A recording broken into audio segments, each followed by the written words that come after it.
My personal remembrances of Steve were from my choices as I was a college student, and I went and purposely went to a school in Ohio that had a winter term abroad program, so everyone would have the chance to go to a center in Europe. And in my sophomore year, spring break, my mother shows to me the Reformed Judaism magazine that had an article about a new program opening up, a CAY program, College Academic Year. And I applied for that program, came over, and actually got full year credit. It was the most amazing experience. A large group of people are still in Israel. We've made Aliyah, and we're all here. And I then followed up by continuing to work in the NIFTY office and working closely with Steve and Hank and Alan for years. It really changed my life. I'm today reading for 3 rabbis. The first one I'm going to read for is Bob Samuels, who says that I'm abroad and therefore not able to participate in the memorial for Steve. I do want to put a few sentences together for my teacher, my friend, my colleague, and my soulmate.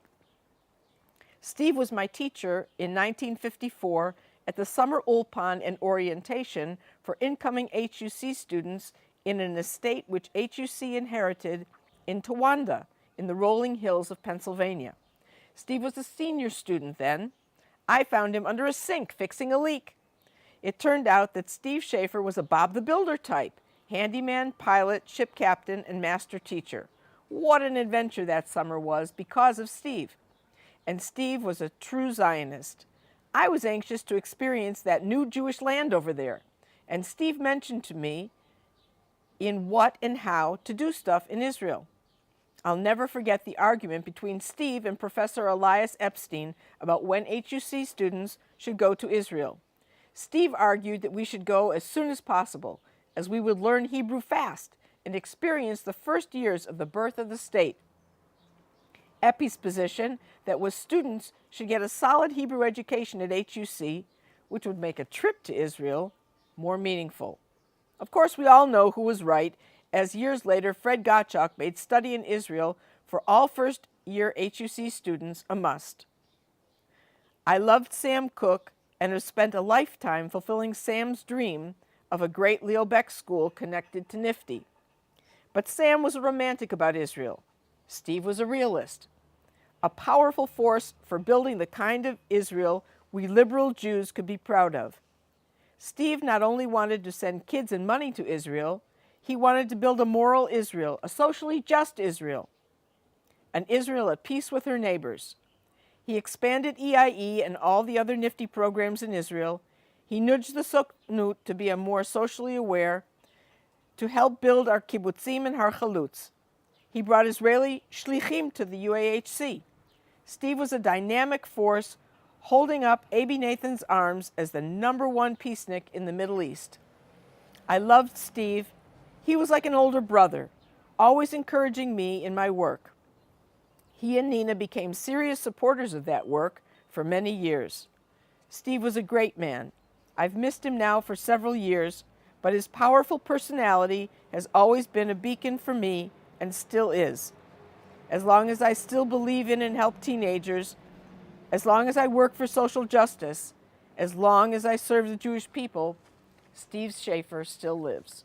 This time I am Dick Hirsch, Rabbi Dick Hirsch. Dear friends gathered to commemorate Steve Schafer.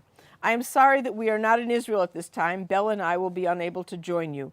We would have wanted to be present to honor Steve's memory. Steve and I first met in Jerusalem in the fall of 1949. At that time, I was the first student to ask for a leave of absence as an undergrad at HUC in order to study at the Hebrew University. Steve had been accepted for rabbinic studies, but had not yet begun. The college gave him my name. He looked me up, and we became friends, so much so that when he married Bella, he asked me to be best man at the wedding. Thereafter, we continued the friendship in Cincinnati and throughout our rabbinic service. Steve possessed many distinguishing characteristics. The 2 that stand out in my mind are, well, first, he was a passionate social activist. In both American life and Israel, he became an ardent participant in the prime social issues of the day. As a rabbi in Allentown, he took forthright positions, both from the pulpit and in the community. When I spoke there at a Great Scholar Weekend in the 1960s, I met congregants who expressed the greatest admiration for his ability to highlight the essence of a controversial social issue and to advocate effective public action. In Israel, he became a friend and ardent supporter of Abi Nathan, the foremost advocate of peace with the Arabs in his generation. Second, he was a passionate Zionist. From the very beginning of his service as the national director of NIFTY, he understood that experiences in Israel were the most effective vehicle for inculcating an intense identity with Jewish peoplehood in our Reformed Jewish teenagers, and he tirelessly devoted his efforts to expanding the programs in Israel.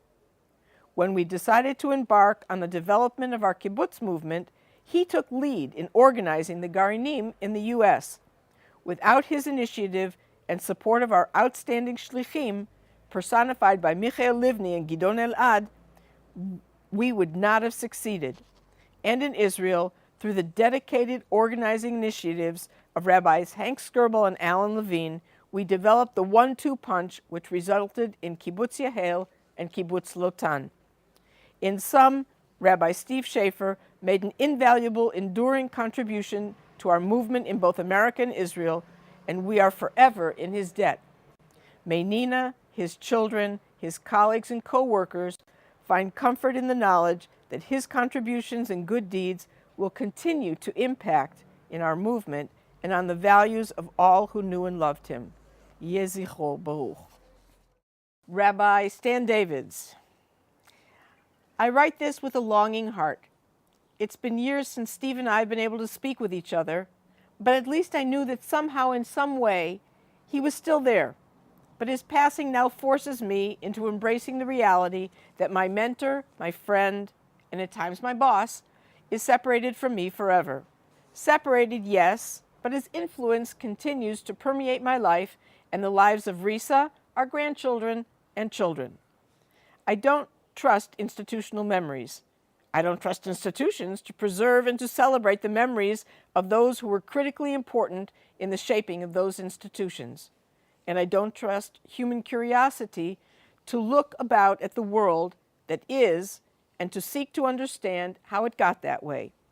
And that is why I went to Hank Skirbel, and then we went to Rich Kirshen and others, and asked that an event be held here in Jerusalem to celebrate the utterly unique contributions that Steve made to the shaping of a vibrant, liberal Jewish community in Israel, and in engaging generations of Reformed teens and young adults in the wonder of the reborn Jewish state. That event has now taken place. All that's left for me to do is to thank Steve one last time, to thank him for helping me to see the powerful impact that I could have by developing a major part of my life to working with teens, to thank him for offering me a job with NIFTY, and when I could not take the job, to accept me as part of a core group of colleagues who supported Steve's work in every way that we could. To thank Steve for having accepted my request for Risa and me to become madrichim for the EIE Ulpan summer programs. To thank him for having allowed our 3 children to accompany us 7 different summers, and by doing so to forge unbreakable bonds between them and Israel, and setting the stage for their children to feel a living tie to this country. And finally, one last time, for me to thank Steve for having taught me the power that a single man's vision could have in making our world just a little bit richer and more significant to the Jewish people. Rabbi, teacher, businessman, ship's captain, master builder, and Zionist visionary, and my friend. His memory will forever be for a blessing.